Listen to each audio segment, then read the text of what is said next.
लगता है क्योंकि वो नहीं चाहता है कि उससे जरा भी आवाज हो जिससे फिर माइकल उसके पीछे लग जाए। और वैसे भी गुल्ली को काफी संभल कर रहना होगा क्योंकि उसे नहीं पता है कि कहाँ से माइकल उसके सामने आ जाएगा। और वो आगे बढ़ ही रहा होता है कि तभी उसे कुछ आवाज आती है और वो जैसे ही उस आवाज की तरफ मुड़कर देखता है तो वो काफी हैरान हो जाता है क्योंकि वहाँ पर सैम रेंगते रेंगते आ रही थी। लेकिन कपकपा देने वाली बात तो ये थी कि वो सैम का सिर्फ आधा ही शरीर था और उसका बचा हुआ आधा शरीर तो कहीं और लड़खड़ा रहा था। ये खौफनाक भरा मंजर अपने सामने देखकर गुल्ली तो काफी डर जाता है क्योंकि आज से पहले उसने ऐसा कभी भी नहीं देखा था और वो घबराकर वहां से भाग जाता है।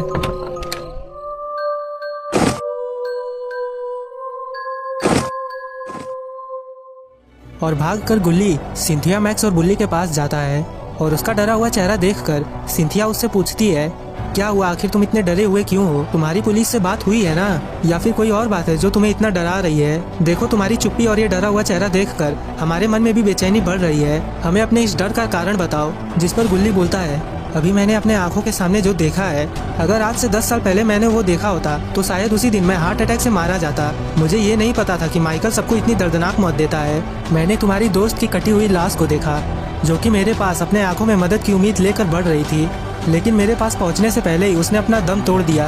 और पीछे खड़ा मैक्स जो कि सैम का बॉयफ्रेंड था, वो सैम की इतनी दर्दनाक मौत के बारे में सुनकर काफ़ी गुस्सा हो जाता है और वो माइकल के पास जाने लगता है। अपने गर्लफ्रेंड की मौत के बारे में सुनकर उसने अपना मानसिक संतुलन खो दिया है और सिंथिया जैसे ही पीछे मुड़ती है तो वो मैक्स को वहाँ से जाते हुए देखती है और उसे पता चल जाता है कि मैक्स अब माइकल से लड़ने के लिए जा रहा है। इसीलिए वो घबरा गई है क्योंकि उसे पता है कि मैक्स माइकल से लड़ नहीं पाएगा। और फिर मैक्स वहीं पर पहुंच जाता है जहां पर उसकी गर्लफ्रेंड यानी सैम की बेजान लाश पड़ी होती है। और सैम का ये हाल देखकर मैक्स को काफी बुरा लगता है और उसे जोर जोर से चिल्ला के रोने का मन करता है, लेकिन इससे पहले वो माइकल का खेल खत्म करना चाहता है। और फिर वहां पर माइकल भी आ जाता है और उसने अब मैक्स को देख लिया है, इसलिए अब उसका अगला शिकार मैक्स ही होने वाला है। और वो मैक्स की तरफ बढ़ने लगता है और मैक्स को क्योंकि माइकल के ऊपर काफी गुस्सा आ रहा होता है इसलिए वो माइकल को एक पंच मारता है, लेकिन ये क्या, माइकल ने तो उसका हाथ ही पकड़ लिया। और अब मैक्स को भी पता चल गया है कि उसने अपने दिमाग से काम ना लेकर कितनी बड़ी गलती कर दी है। और तभी माइकल मैक्स का हाथ काट देता है जिससे मैक्स को काफी दर्द होता है, लेकिन इसे ये नहीं पता कि माइकल ने तो अभी इसे टॉर्चर करना शुरू ही किया है। उसके बाद वो उसका हाथ उसी के अंदर घुसा देता होता है और उसे पता चल गया कि अगर वो माइकल के नजरों के सामने रहा तो माइकल उसे और भी दर्द देगा, इसलिए वो धीरे धीरे वहाँ से जाने लगता है। लेकिन जैसा कि हम लोग जानते हैं कि माइकल इसे इतनी आसानी से तो छोड़ेगा नहीं। जाते ही माइकल भी मैक्स के पीछे पीछे जाने लगता है क्योंकि उसे पता था कि मैक्स अब जहाँ पर जाएगा वहीं पर उसे बाकी के लोग भी छुपे हुए मिल जाएंगे। और होता भी कुछ ऐसा ही है। मैक्स मदद की उम्मीद लेकर गुल्ली बुल्ली और सिंथिया के पास जाता है, लेकिन उल्टा ये लोग उसकी दर्दनाक हालत देखकर काफी घबरा जाते हैं और गुल्ली सिंथिया वहाँ से भागने लगते हैं, जिससे बुल्ली को ऐसा लगता है कि शायद माइकल वहाँ पर आ गया है, इसीलिए वो भी कूदकर वहीं पर छुप जाता है। बेचारा मैक्स, वो तो यहाँ पर मदद की उम्मीद लेकर आया था, लेकिन उसके आखिरी समय में उसके अपने दोस्तों ने ही उसे धोखा दे दिया और उसे मरने की हालत में छोड़कर वहाँ से चले गए। लेकिन अच्छी बात तो ये थी कि माइकल के वहाँ पहुँचने से पहले ही मैक्स ने अपना दम तोड़ दिया, वरना अगर उसके मरने से पहले माइकल वहाँ पर आ जाता तो वो उसे और भी दर्द देता। और मैक्स के मरने के बाद माइकल आगे बढ़ने लगता है। और यहाँ पर गुल्ली और सिंथिया काफी बुरी तरह से फंस गए हैं क्योंकि इनके पास यहाँ से बचकर भागने का और कोई भी दूसरा रास्ता नहीं है और माइकल उन्हें ढूंढते हुए यहीं पर आ रहा है और यहाँ आने के बाद ये इन दोनों को ही निपटा डालेगा। और जिस बात का डर था आखिर में वही हुआ। माइकल वहीं पर आ जाता है जहाँ पर गुल्ली और सिंथिया छुपे थे और फिर वो उन लोगों को ढूंढने लगता है, लेकिन अभी ये लोग उसे नहीं मिलते हैं क्योंकि वो लोग अंदर छुपे थे और माइकल उन्हें बाहर ही ढूंढ रहा था। और यहाँ पर बुल्ली अपना सर उठाकर ये देखता है कि माइकल यहाँ पर अभी भी है या फिर वो यहाँ से चला गया है। और चारों तरफ देखने के बाद जब बुल्ली कंफर्म हो जाता है कि माइकल यहाँ से चला गया है तो वो भी उठकर वहाँ से जाने लगता है।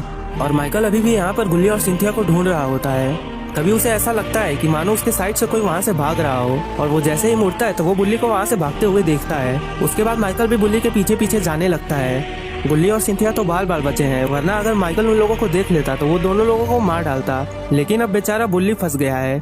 माइकल उसके पीछे पीछे ही भाग रहा है और बुल्ली भी माइकल को अपने पीछे पीछे आते हुए देखकर काफी घबरा जाता है, जिससे उसका बैलेंस बिगड़ जाता है और सोफे में टकराकर वो नीचे गिर जाता है। अगर कुछ ही देर में बुल्ली की मदद नहीं की गई तो माइकल उसे भी मार डालेगा। और फिर माइकल बुल्ली को मारने जाता है, लेकिन तभी अचानक से किसी ने उसको गोली मार दिया था। You cannot die. You can never die. सही समय पर पुलिस ऑफिसर ने आकर माइकल को गोली मारकर उसे बेहोश कर दिया है। और अब माइकल कुछ देर तक ऐसे ही बेहोश। यहाँ पर बंदूक के चलने की आवाज सुनकर गुल्ली और सिंथिया भी बाथरूम से निकल आते हैं क्योंकि उन्हें लगता है कि पुलिस आ गई है। और फिर वो पुलिस ऑफिसर इन तीनों से बोलता है, आप तीनों की मदद के लिए बहुत बहुत शुक्रिया। आप तीनों के वजह से आज ये कातिल हमारे गिरफ्त में है, वरना ना जाने ये इस शहर में कितना खून बहाता। हम आपको जबान दे रहे हैं कि हम आपके दोस्तों के मरने का बदला इससे जरूर लेंगे और इन्हें मौत की सजा दिलवाएंगे। अच्छा तो अब हम यहाँ से चलते हैं, क्योंकि हमें इसके होश में वापस आने से पहले यहाँ से जाना होगा, वरना फिर इन्हें रोकना बहुत ही मुश्किल हो जाएगा। उसके बाद वो पुलिस ऑफिसर माइकल को अपनी गाड़ी में लेटा कर वहाँ से जाने लगता है। और अभी वीडियो खत्म नहीं हुई है, चलिए जानते हैं कि आखिर इस पुलिस ऑफिसर की माइकल से क्या दुश्मनी थी और अब ये पुलिस ऑफिसर माइकल से अपना सालों पुराना बदला कैसे लेगा। मुझे आज आना था और जैसे ही मैं अपनी टीम को लेकर वहाँ पर पहुँचा तो तुमने मेरे सारे दोस्तों को भी मार डाला। मुझे नहीं पता है कि तुम्हारी मुझसे क्या दुश्मनी थी, जिस वजह से तुमने मुझे उस रात 7 सालों तक घुट घुट कर रहने के लिए जिंदा छोड़ दिया। और तुम्हें शायद ये अंदाजा भी नहीं है कि कैसे कैसे मैंने इन 7 सालों को घुट घुट कर काटा है। इन 7 सालों तक मैं बिल्कुल अकेला था और उस मौके का इंतजार कर रहा था कि कब तुम वापस से इस शहर में लौट आओगे और फिर तुम्हें मारकर मैं अपने इस दर्द भरे जीवन से मुक्ति पाऊंगा। और आखिरकार 7 सालों बाद ये दिन आ ही गया।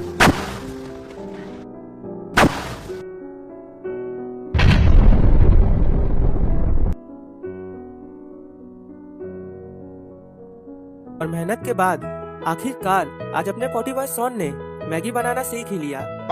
और क्योंकि गुल्ली बुल्ली हमेशा से सॉन को चिढ़ाते आ रहे हैं कि सॉन को तो पानी भी गर्म करना नहीं आता,